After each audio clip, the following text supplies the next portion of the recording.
Good morning student. आशा करती हूँ कि आप सब बहुत अच्छे होंगे, स्वस्थ होंगे। बच्चों, आज हम कक्षा 8वीं का पाठ 9 पढ़ने वाले हैं। पाठ 9 का नाम है साहस के पैर। ठीक है बच्चों, तो चलिए देखते हैं इस पाठ में क्या बताया जा रहा है। ठीक है, घंटी अभी बजी थी, कक्षा में चिलपुल मची थी, लेकिन जैसे ही अचल ने प्रवेश किया एक सन्नाटा सा खिंच गया। है ना, बोल रहे हैं कि जैसे आप लोग कक्षा में जाते हैं तो जब घंटी बजती है तो आप लोग कक्षा में बैठ जाते हैं, है ना, बाकी टाइम खेलते हैं। वैसे ही अभी जो है बेल नहीं बजी हुई थी, इसलिए कक्षा में सारे बच्चे क्या कर रहे थे, हल्ला कर रहे थे। लेकिन जैसे ही अचल अचल नाम का जो बच्चा है वो कक्षा में, है ना, अपने क्लास में जाता है तो एकदम सन्नाटा छा जाता है, सारे लोग चुप हो जाते हैं। वह आगे बढ़ा, तभी एक मोटा नाटे कद का लड़का उठा और लपक कर ब्लैक बोर्ड के सामने जा खड़ा हुआ। होठों पर मुस्कान लिए उसने कहना शुरू किया, दोस्तों, भूगोल के मास्टर जी आते हैं तो अपने साथ नक्शा लाते हैं। नक्शे में हमें पता चलता है कि भारत कैसा है, दुनिया कैसी है, मगर इतिहास के मास्टर जी बेचारे क्या करें। अब इस साल हमारे कोर्स में तैमूर लंग वाला अध्याय है। मुझे चिंता है कि आखिर हम कैसे जानेंगे कि तैमूर लंग कैसा था, कैसे उठता बैठता था, कैसे चलता था। लेकिन भगवान की दया से और कक्षा ठाकुर तालियों और सीटियों से गूंजने लगी। है ना, अब क्या होता है, जब अचल कक्षा में प्रवेश करता है तो एक मोटा छोटे कद का लड़का जो है वो ब्लैक बोर्ड के पास जाता है और मुस्कुराता है और अपने दोस्तों को बोलता है कि भूगोल में तो हम नक्शे, जो भूगोल के टीचर होते हैं वो नक्शा लेके आते हैं तो हमें पता चलता है कि दुनिया कैसी है, भारत कैसी है। इतिहास के टीचर आते हैं तो हमको बताते हैं। इस साल हमको तैमूर लंग के बारे में पढ़ने वाला तैमूर लंग नामक अध्याय है जिसको हम पढ़ने वाले हैं। मुझे चिंता थी कि अगर हम कैसे जानेंगे कि तैमूर लंग कैसे दिखता है। मतलब वो एक प्रकार से अचल के ऊपर टोन कस रहा था, है ना बच्चों।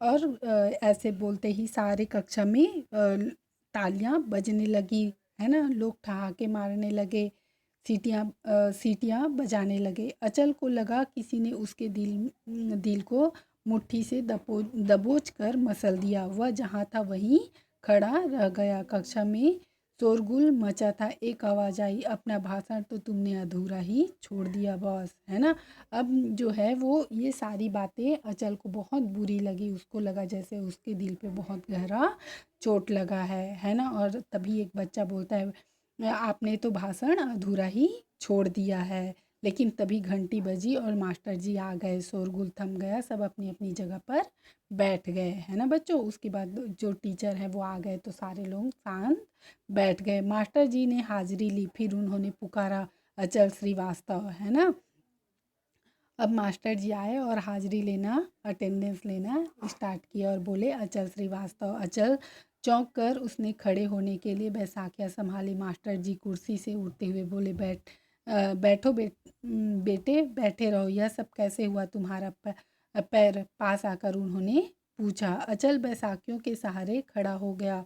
उसने जवाब देने की कोशिश की, लेकिन उसके गले में जैसा कुछ अटक गया, आंखें भर आई। है ना, अब वहाँ पे मास्टर जी अचल को पूछने लगा कि तुम्हारे साथ यह हादसा कैसे हुआ। अचल जैसे ही बताने लगा, लेकिन वो बता नहीं पाया क्योंकि उसको बहुत तकलीफ़ हो रही थी उस चीज़ को बताने के लिए।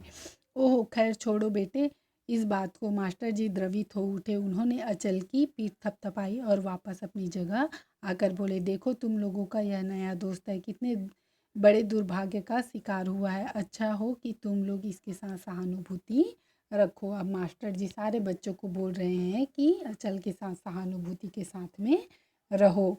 लेकिन मास्टर जी के इस उपदेश का कोई असर नहीं हुआ था। पीरियड खत्म होने पर जो ही मास्टर जी कक्षा से निकले, धमा चौकड़ी फिर शुरू हो गई।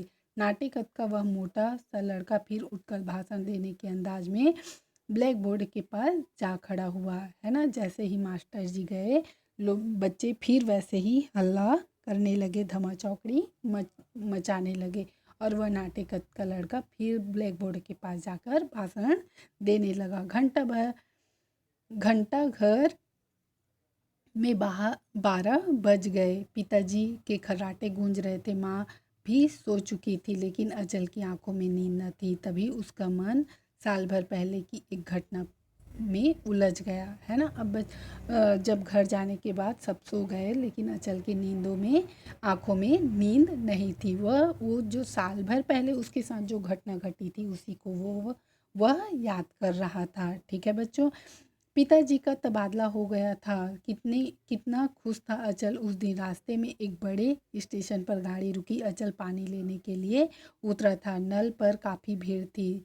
अब जब अचल का नंबर आया तो गाड़ी सीटी दे दे दी। पिताजी घबरा कर चिल्लाए, रहने दो अचल, अगले स्टेशन पर ले लेंगे। वह दौड़ा, गाड़ी रेंगने लगी। घबराहट में उसका हाथ डिब्बे के हैंडल पर जमा नहीं, पैर फिसल गया और स्टेशन पर कोहराम मचल गया, है ना। कोहराम मच गया। ठीक है बच्चों, अब यहाँ पे वो जो उसके साथ में घटना घटी थी, ट्रेन में वो चढ़ नहीं पाया और पैर फिसल गया, उस घटना को अचल जो है याद कर रहा था। और जब उसकी आंखें खुली तो वो कहाँ पर था? अस्पताल में था, है ना।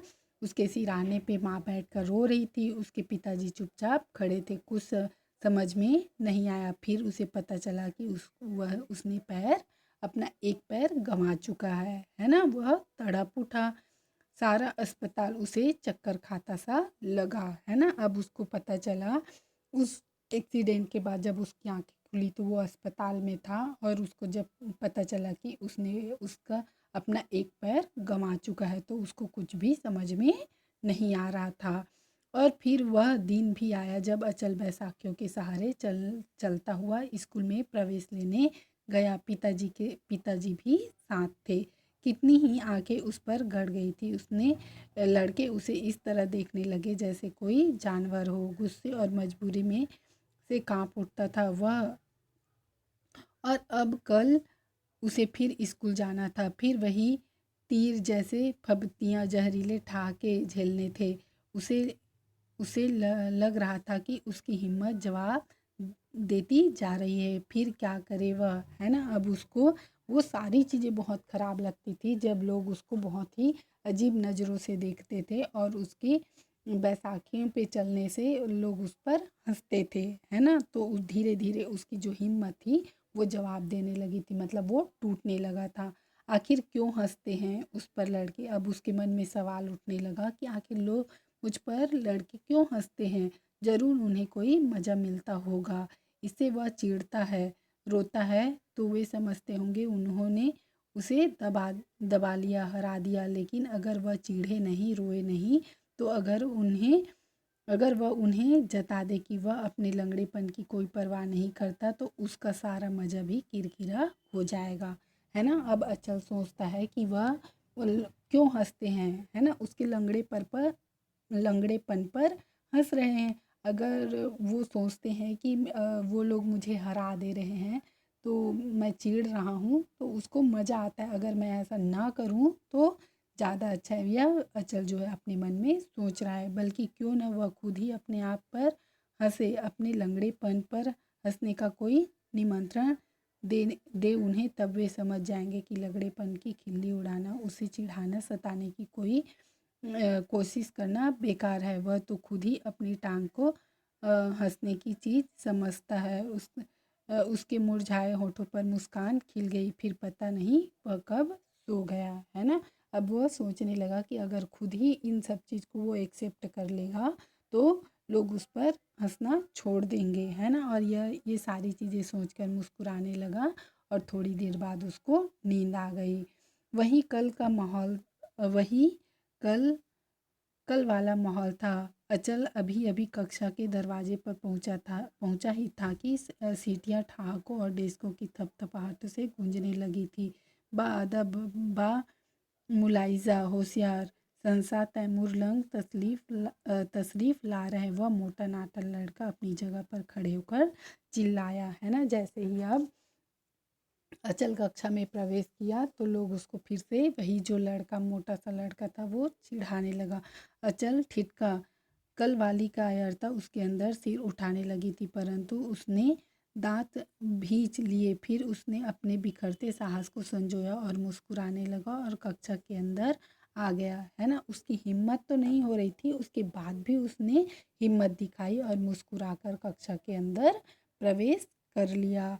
अरे वाह, यह तो मुस्कुरा रहा है। एक हंसी हंसी भरी आवाज़ उभरी। क्यों बे, तुझे तैमूर लंग नाम पसंद आया क्या? मोटा लड़का बोला। कक्षा ठहाकों से गूंज उठी। अचल की हिम्मत फिर एक बार टूटने लगी, है ना। जैसे ही वह लड़का बोल सोचा कि अरे ये तो मुस्कुरा रहा है, मतलब वो सोचने लगा कि मेरे चिढ़ाने से ये मुस्कुरा रहा है, तो बोलता है क्यों, तुम्हें ये नाम पसंद आया, है ना। तो उस समय में कुछ पल के लिए अचल की हिम्मत टूट चुकी थी। उसने बड़ी मुश्किल से अपने आप को संभाला और फिर मुस्कुराकर बोला।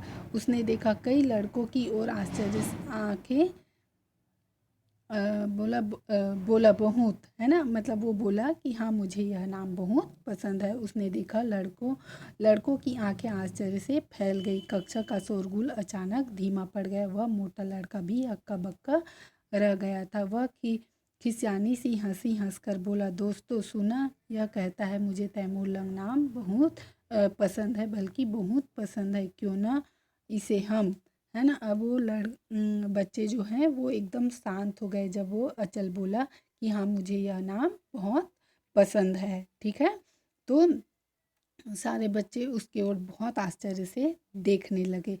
अचल ने उसे बात पूरी करने का मौका ही नहीं दिया। बैसाखिया टेकता हुआ उसके पास पहुंचा और मुस्कुराकर बोला, नाम में आखिर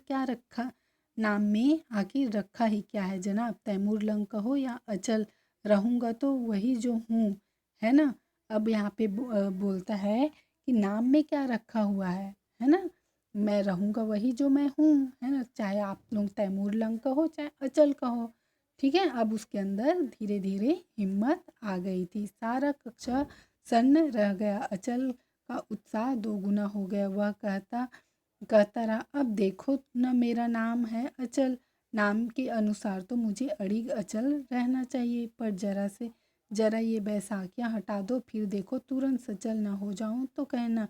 कहते कहते वह खिलखिलाकर हंस पड़ा, है ना। अब अचल के अंदर हिम्मत आ गई थी और वह कहने लगा कि मेरा नाम तो अचल है, किंतु मैं सही से खड़े नहीं हो सकता हूँ। अगर ये बैसाखियाँ हटा दो तो मैं अच्छे से खड़ा हो जाऊंगा। ऐसा कहकर वह क्या हुआ, हंसने लगा। उसके कहने का अंदाज ऐसा था कि कई लड़के हंस पड़े। मोटा लड़का भी हंस पड़ा, पर अब किसी की हंसी से वह पहले वाला तीखापन नहीं रह गया था। तभी घंटी बज उठी। वह अपनी सीट की तरफ बढ़ गया। बगल में बैठे लड़के ने हैरत से उससे देखा और पूछ बैठा, क्यों अचल, तुम्हें बुरा नहीं लगता कि लोग तुम्हें इतना चिढ़ाते हैं, है ना। अब उसका जो बगल में बैठा हुआ लड़का है वो पूछता है, अचल तुमको ये सब बुरा नहीं लगता है? अचल पहले तो चुप रहा, फिर एक गर्विल मुस्कान के साथ बोला, मैंने अपने ऊपर से गुजरती हुई ट्रेन को सहा है दोस्त। ये हल्के फुल्के मजाक और फबत्तियाँ भला क्या बिगाड़ पाएंगी, है ना। अब अचल के अंदर में एक गर्व था, है ना। वो बोलने लगा कि जब मैं इतनी बड़ी ट्रेन जो मेरे ऊपर से गुजरी मैं उसको सह सकता हूँ, तो ये छोटे मोटे मजाक जो है वो मेरा कुछ भी नहीं बिगाड़ सकती है। और अब उसे लग रहा था कि उसके पैर हाड़ मांस की नहीं,